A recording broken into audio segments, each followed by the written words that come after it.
Please listen in a place where you can safely go to sleep. This version is also available with relaxing music on the channel.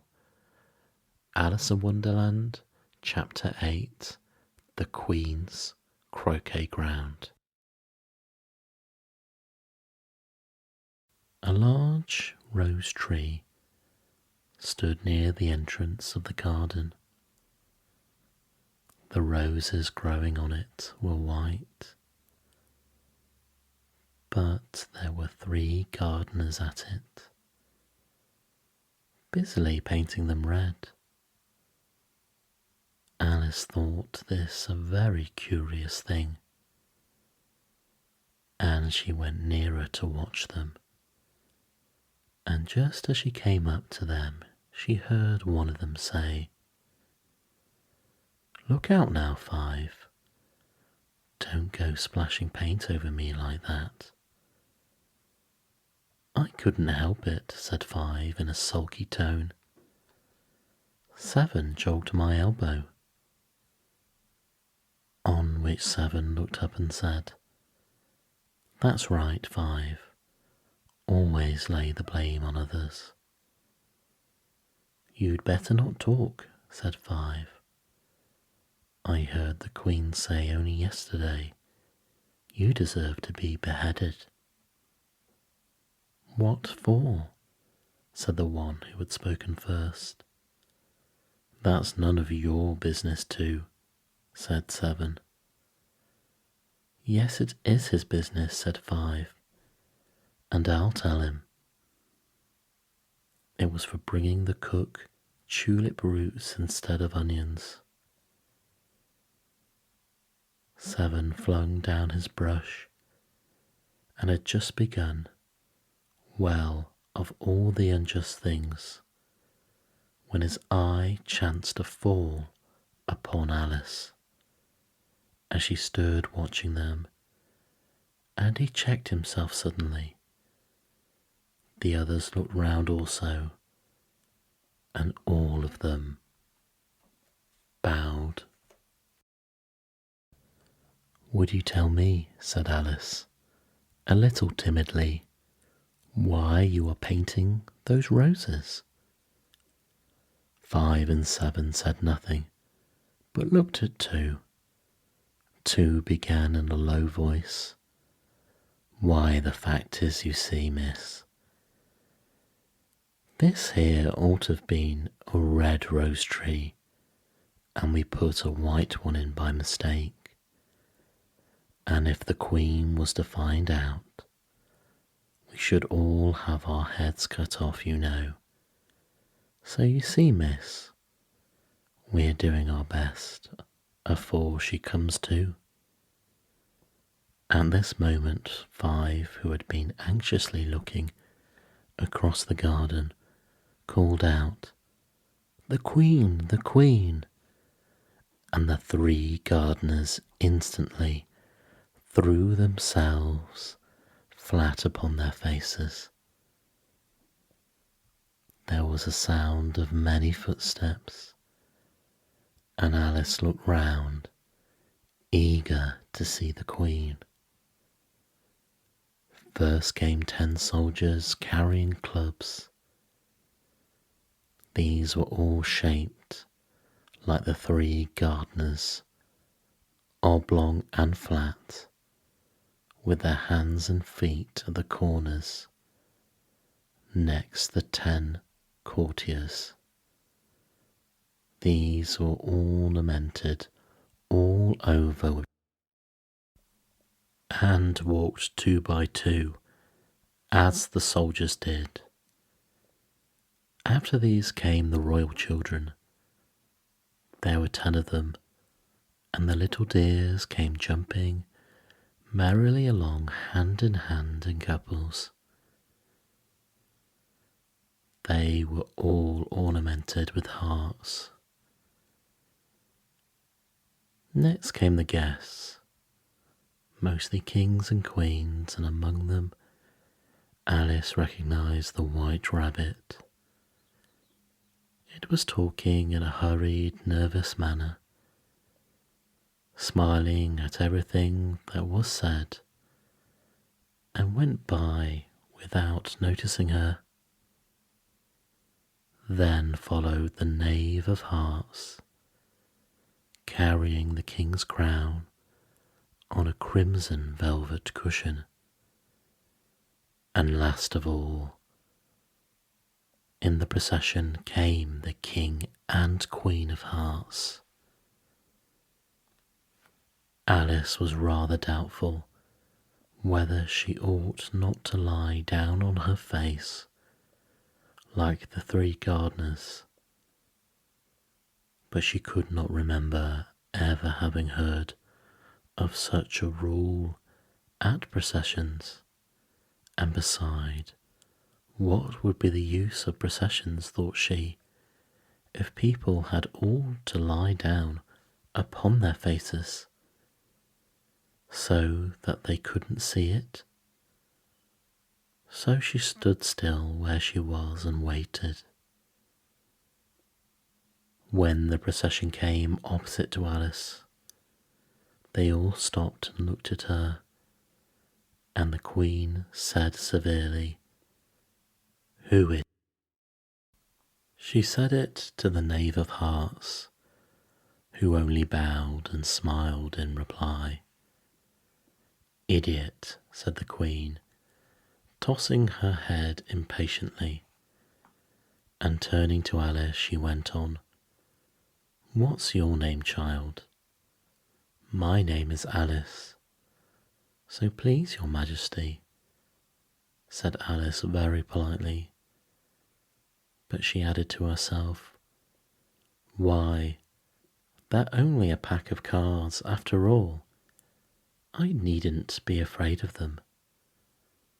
"And who are these?" said the Queen, pointing to the three gardeners who were lying round the rose tree.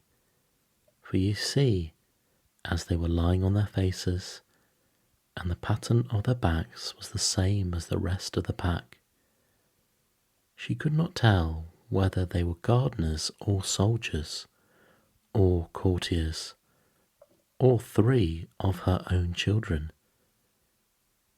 "How should I know?" said Alice, surprised at her own courage. "It's no business of mine." The Queen turned crimson with fury, and, after glaring at her for a moment like a wild beast, screamed, "Off with her head! Off!"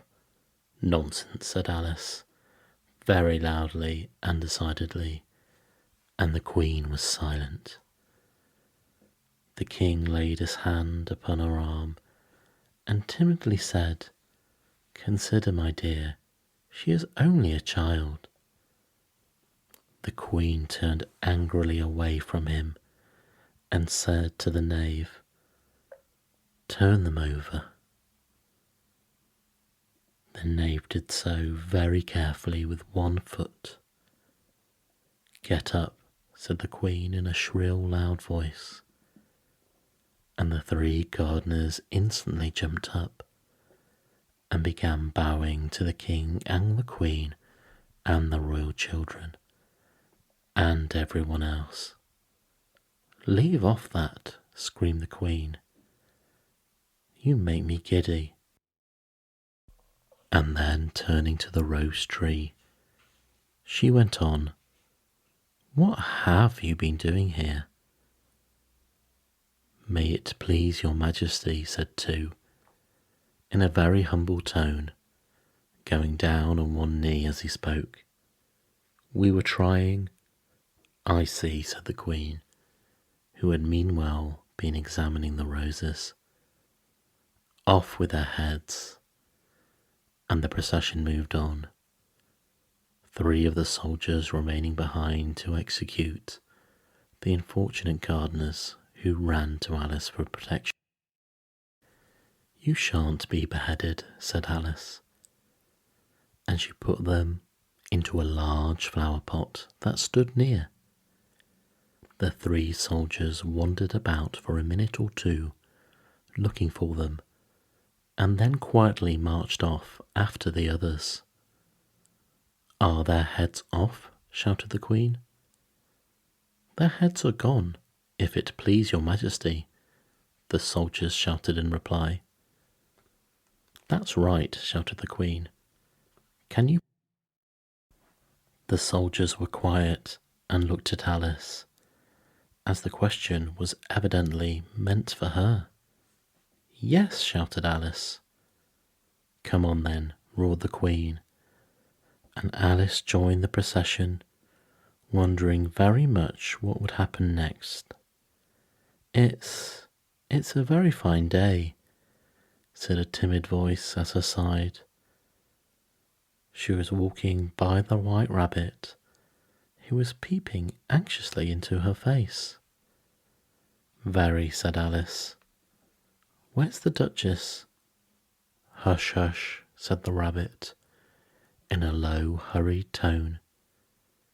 He looked anxiously over his shoulder as he spoke, and then raised himself upon tiptoe, put his mouth close to her ear, and whispered, "She's under sentence of execution." "What for?" said Alice. "Did you say what a pity?" the Rabbit asked. "No, I didn't," said Alice. "I don't think it's a pity. I said—" "What for?" "She boxed the Queen's ears," the Rabbit began. Alice gave a little scream of laughter. "Oh, hush," the Rabbit whispered in a frightened tone. "The Queen will hear you. You see, she came rather late, and the Queen said—" "Get to your places," shouted the Queen in a voice of thunder, and people began running about in all directions, tumbling up against each other. However, they got settled down in a minute or two, and the game began. Alice thought she had never been in a curious croquet ground in all her life. It was all ridges and furrows. The balls were live hedgehogs, the mallets live flamingos, and the soldiers had to double themselves up and had to stand on their hands and feet to make the arches. The chief difficulty Alice found at first was in managing her flamingo. She succeeded in getting its body tucked away comfortably enough under her arm, with its legs generally just as she had got its neck nicely straightened out, and was going to give the hedgehog a blow with its head. It would twist itself round and look up in her face with such a puzzled expression that she could not help bursting out laughing, and when she had its head down and was going to begin again, it was very provoking to find that the hedgehog had unrolled itself and was in the act of crawling away. Besides all this, there was generally a ridge or furrow in the way. Whether she wanted to send the hedgehog too, and as the doubled up soldiers were always getting up and walking off to the other parts of the ground, Alice soon came to the conclusion that it was a very difficult game indeed. The players all played at once without waiting their turns, quarrelling all the while and fighting for the hedgehogs. And in a very short time the Queen was in a furious passion, and went stamping about and shouting, "Off with his head," or "Off with her head," about once a minute. Alice began to feel very uneasy, to be sure.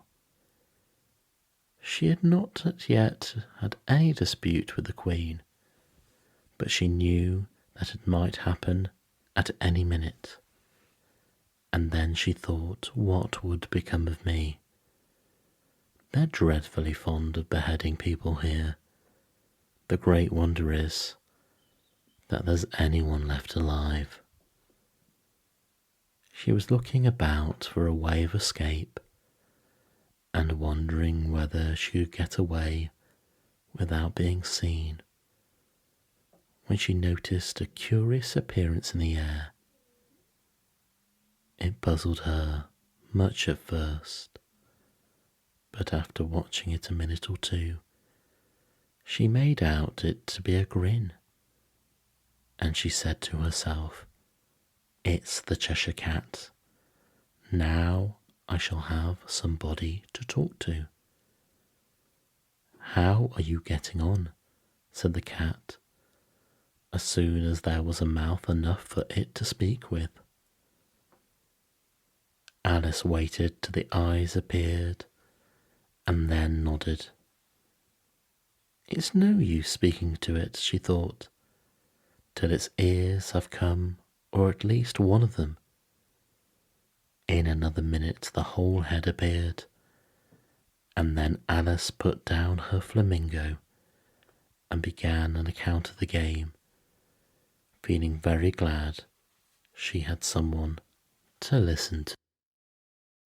The cat seemed to think that there was enough of it now in sight, and no more of it appeared.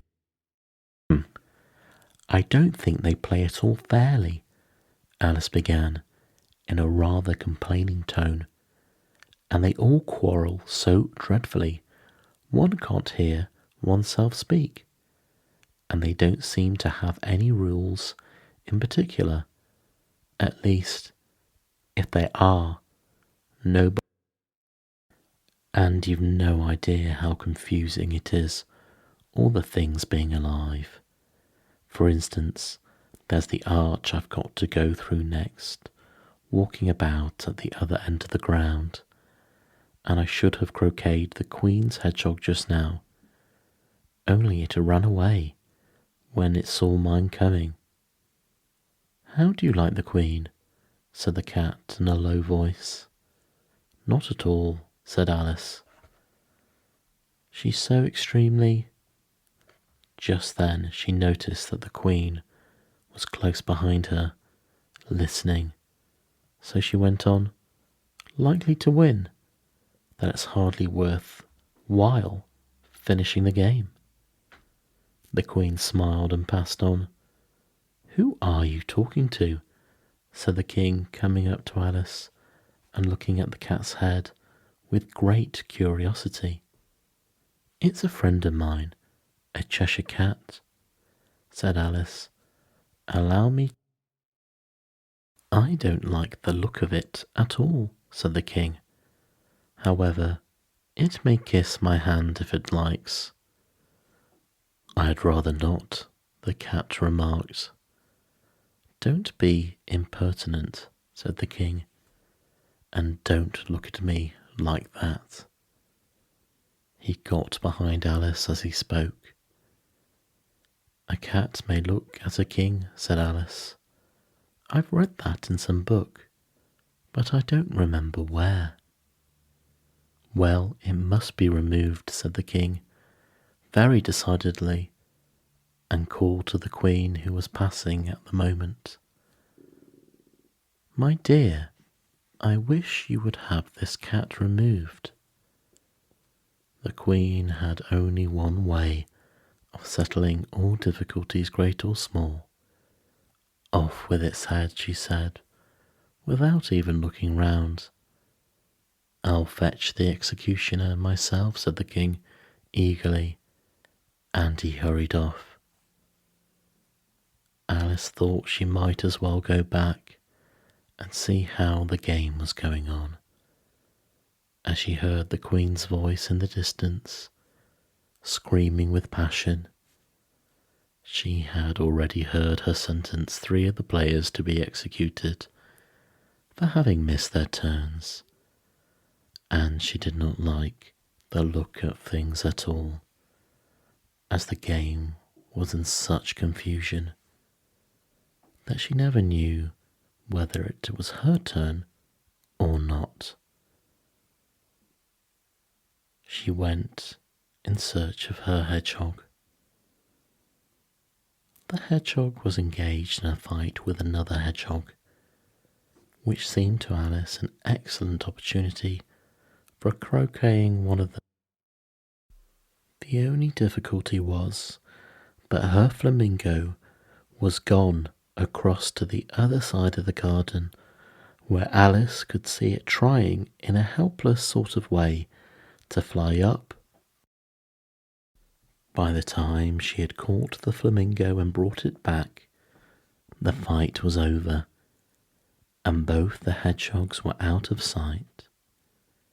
But it doesn't matter much, thought Alice, as all the archers are gone from this side of the ground. So she tucked it under her arm that it might not escape again, and went back for a little more conversation with her friend.